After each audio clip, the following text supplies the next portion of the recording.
My name is Dr. Michael Brown, and this is 3 Words, a bite-sized podcast about the significant choices that all of us can make in order to become fully alive and to be able, yes, to pursue our dreams. Today in the conversation with my friend Josh, we talk about dreams, but not just the theoretical dream, but how to actually achieve those dreams by beginning first with seeing yourself for who you are, and most importantly, believing in yourself for who you could be. Listen in. Well, Josh, welcome back to 3 Words Podcast, your second episode, the first of which was Master Your Mindset. And today, we're going to go in a similar direction around a similar topic. But first, tell us a little about yourself. Yeah, thank you, Michael, for having me back on. It's always a privilege to come into the 3 Words studio and share some insight and wisdom, and as well as learn something from you, because every time you and I have a conversation, I learn something. So I do like that and appreciate it. But my name is Josh Venis. I'm an endurance sports coach. I've also recently become a freelance writer. I am a father to 2 teenage daughters, one of which will be graduating high school this year. Oh, congrats. And I'm a busy dad. So I think that's kind of what sums up kind of where I'm at in life right now. And I'm pretty excited to talk about these 3 words today. And what are those 3 words today, my friend? Today, we're going to talk about bet on yourself. Bet on yourself. Oh, I was so excited when we actually ran into each other at the Student Rec Center here in Northwest Ohio. We were talking about just 3 Words Podcast, and you love being in the studio, and you track and watch very closely the different episodes that we are dropping on a every other week basis. And you actually said, I think we should do one on Bet on Yourself. And I was like, well, okay, thanks for the thought. And then what was it? A few hours later, I texted you and said, let's do it. Yeah, it's like I never know when something's going to resonate or hit in your mind. So it's like I'm always kind of teasing it, but then I never know when it's going to come about. So, well, I sat there on my bike and I thought to myself, that would be a fantastic conversation, because there's so much fear of risk. There's such this aversion to courageous decisions and choosing hard things that as I sat there riding the bike that day, I thought, you know what, Josh, I want our listeners, I want our viewers to take more risks, to be more courageous, and to do the very thing that you suggested, to bet on yourself. So why are these 3 words so important for you? Yeah, I think for me, these 3 words really hit home, because I've been able to do this a lot in my life. I've maybe started early in my life, all the way till really recent days. And, you know, when I talk about bet on yourself, I'm really kind of describing not necessarily a gambling thing or a monetary thing, but more of when you're faced with a life decision or kind of that fork in the road. This is a big chance for you to kind of bet on yourself and take that risk and really go about it from a strategic standpoint. So, you know, for me, it's kind of stepping out of your comfort zone and getting into that mode where you're not fear of failing. You're going to go out and actually execute towards something. Mm-hmm. Well, we actually recently dropped an episode called Fail More Often, because I think the aversion to failure is crushed when you actually choose to fail. And you try new things, and 100%. You take risks. And, you know, the individual who gets to the end of their life and they think to themselves, man, I'm a failure. They probably didn't fail very often. Right. They probably didn't take risks. Yeah. And so actually it's a little counterintuitive that the more we fail, the more we try new things, and something doesn't work and we pivot this way, left, right, every which direction, that you're actually going to have less chance of feeling like a failure at the end. Yeah. And like, if I could set the stage here a little bit, right? We're talking about this risk reward dynamic where, you know, betting on yourself, it's not a sure thing. It's not a guarantee, nor is any decision in life that you make. You don't know what the outcome is going to be, but you have to take that leap of faith. You have to say, I'm going to commit to this. I am not going to be afraid. And then you have to take action on it, right? Because there's this notion of you can kind of sit back and wait for things to happen, and you might get the same results all the time, because inaction is going to breed a lack of result.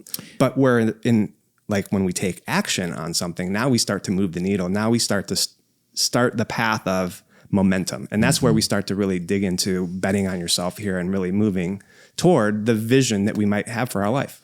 Well, and you said this idea of not being afraid. I would actually not challenge you, but in some ways challenge you, is that you are going to be afraid, but you can move to action in the midst of fear. In fact, one of our favorite podcast episodes was Face Your Fears. I'm never going to do a 3 Words podcast entitled Don't Be Afraid, because I'm sure you've been afraid. I get afraid. There's things that are scary. Yeah, 100%. But it's like, what do I do with that fear? I'm going to face it. I'm going to move through it. I'm going to move around it if I need to, but it still requires faith and risk and courage. Yeah. And I think one thing that's important for people to understand is fear is normal, right? It creates this, 100%. It creates this pressure and this sense of urgency around you need to do something, right? And sometimes, we get faced with these big life decisions around, do I want to take a risk on this? Do I want to bet on myself and actually go do something different? Or do I want to keep doing the same thing over and over, expecting a different result? So, the thing to note here is, fear is normal, and that's not something that we should shy away from. We should actually lean into it more often and really use it as kind of this momentum driven thing that's going to drive us toward our passion and our vision, right? So when I talk to people about this, and even when I coach athletes in more of an athletic standpoint, there's this difference between pursuit and chase, right? So when you're pursuing something, it's a very purpose-driven approach, right? We're not coming from a lens of desperation. Whereas when we're chasing, usually we're trying to grab something that maybe someone else has, or we're trying to chase perfection, we'll say, right? Because that's what usually we are aspiring to be, as perfect.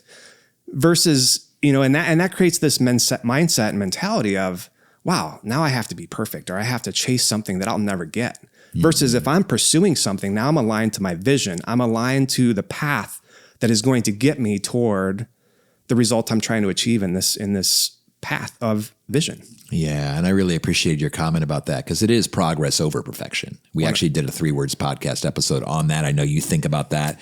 If perfection is the goal, my goodness, we're always going to feel like, wow, we failed. This feels very personal to you, even as you talk about it. I'm just curious how you have, or even if you have examples of when that sense of fear, that sense of potential failure, you just had to push through it despite this noise saying that you can't, you shouldn't, and you're going to fail.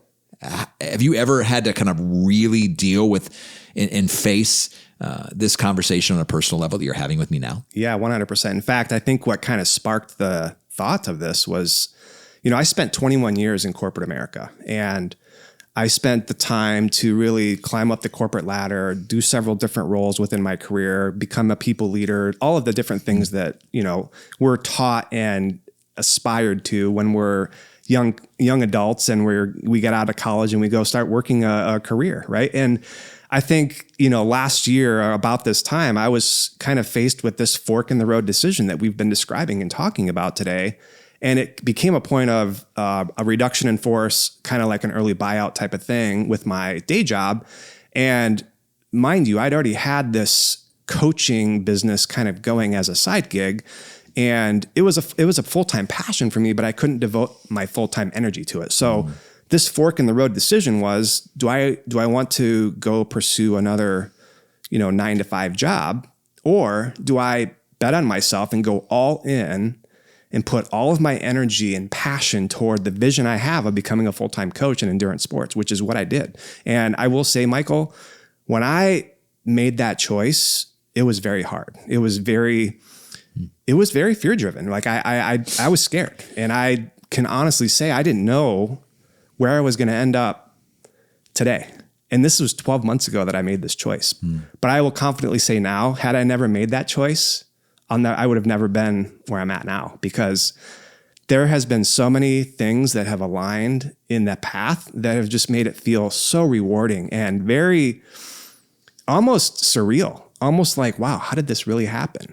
And I start to think about why did it happen and sort of reflect. And it's really a lot of daily habits that I started to put in play. It's a lot of following my gut instinct, right? Because again, we can sort of have this fear of, hey, what am I supposed to even do? Or we can trust our instinct and know that we've made a lot of choices similar to this in our life. That's right. And we start to stack the small wins, and then those small wins start to build the momentum, right? And so when I think about how this has really transformed my path in the last 12 months, I could have easily said the easy route here, or the less, risky route, would be go get another job and keep doing this coaching thing on the side. But that's not what I wanted. And that's definitely not the path that has brought me to where I'm at today. Mm-hmm. So I can say, since I have gone all in on my coaching business and really working with endurance sports athletes and Ironman athletes and triathletes, and also picking up even my freelance writing gig, I have created such a freedom in my life that has allowed me to show up for not only the people I serve, but for my family and for myself. And I just have really de-stressed my life. And that's really a very good feeling. I'm going to hit pause in my conversation with Josh at this point in the episode to simply encourage you to share this episode. You already have someone in mind, but to share this particular episode with someone who is struggling with insecurity, inaction, and not really believing in themselves, that they can start betting on themselves. Share that now. And then back to the conversation. There is so much inspiration in what you just shared. And I'm sure that even for our listeners and viewers who are nervous about taking those steps of faith and trying new things, they're leaning into the conversation because you've hit so many important points. Freedom, reduced stress, more opportunities, more alignment between your core values and what you're actually doing for your day job. And in many ways, what I'm hearing is what I oftentimes teach for those who have side gigs and are wondering when is the time and how do you get to do the thing. I get the question a lot, Michael, how can I become a consultant? Yeah, for sure. And a coach? And how can I be a speaker? And what do I need to do the things that you do? And my response is always the same. Just behind the scenes, become the guy. Be the guy. Exactly. Be the guy. And what happens is that eventually the guy or the gal or the human being will then be able to step out and become the brand. The problem is we're always trying to become the brand before we become the person that matches the brand. So what I'm hearing you say is your identity was enhanced. Your identity became more foundational. You were putting in, again, there's no separation between beliefs and behaviors. You had a certain belief about yourself, but then your behaviors began to stack in light of that belief about yourself. Exactly. And then you hit this point which again, this is what's important for our listeners and viewers to hear.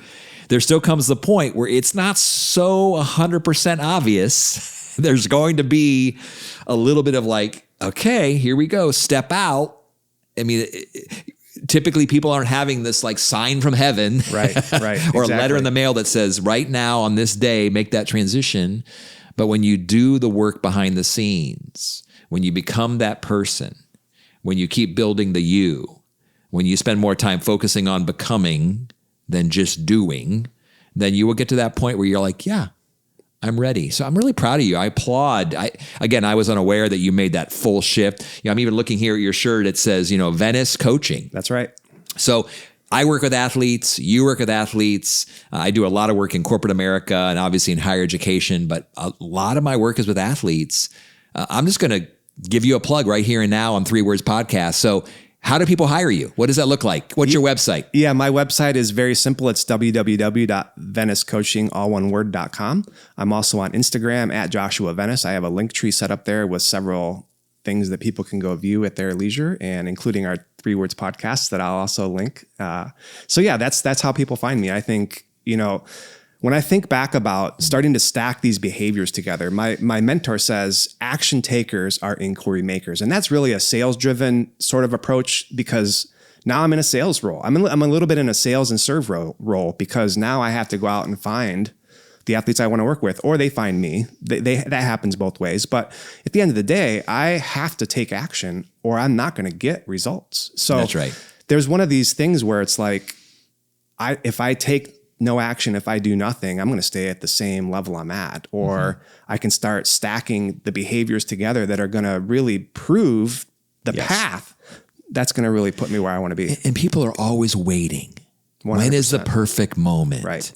And then one of my favorite phrases I like to say to folks is when you choose not to decide, you just decided. Right. Exactly. I mean, you're in action. The lack of a choice is a choice. Is right? a choice. Yeah, exactly. So I think I love the fact that, because I'm sure every single person that is listening or viewing this podcast right now, this particular episode, we all have it, right? There's like the imposter syndrome, the insecurity. Do I have what it takes?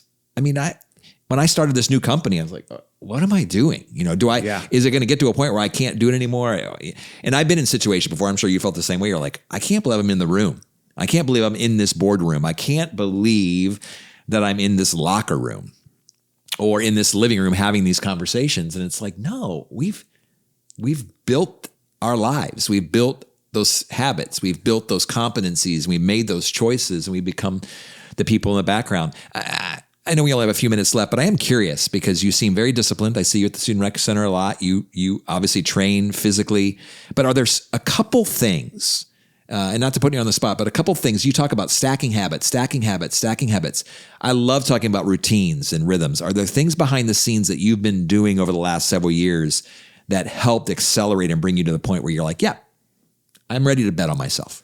Yeah, I think for me, I know what works because I've failed enough, right? And I think that's one thing that I'll say is really, people look over that because a lot of times we kind of hide behind the failure. We don't really show that. We don't really say, this is what I did that didn't work. We say, this is what I did that did work, right? And so I know for me, when I train for a race or when I'm kind of doing my own thing, I give the best part of my day to my workout. I give the best part of my day to the priorities that matter for that day or that week. And I help my athletes do the same thing. I try to train them towards, hey, if you've got a busy work day, but you've got a time that you can wake up in the morning that's going to allow you to be successful, you need to prioritize that, especially if we're in a specific race block that's going to be very pivotal toward the success or failure of the upcoming race at hand.